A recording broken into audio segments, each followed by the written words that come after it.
Economists are predicting tough times for whoever wins the 2024 elections.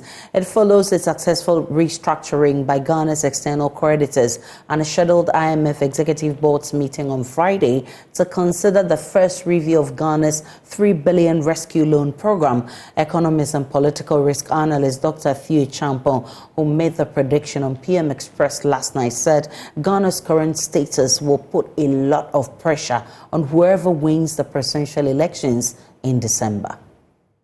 In an election that is going to be, in my view, one of the most competitive and closely fought, right?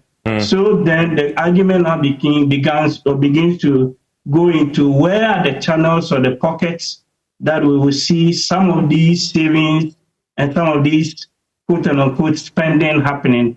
And one of the things that I think we need to check very, very carefully is through the state-owned enterprises, because those off-balance sheet things, believe you me, when we come 2025, with whatever government that is there and whatever review under the IMF program, you will see a number of state-owned enterprises that have been, caught in that web. And that also then means, lastly means that those targets that we have under the IMF program is meant to end 2026. I suspect the program will go into 2027, 2028. Okay, and which means that your proposal, your suggestion is we're possibly going to miss our targets and create a much bigger challenge for whoever wins 2024, for 2025 going forward to manage. Yes, on the expenditure side of things, you will see on growth, inflation, those things, the numbers are beginning to moderate. But you won't see it improving livelihoods overnight. Okay. But you've got a major, issue coming down where basically you've kicked the can down the line. The government that comes in will have to pick up the mess.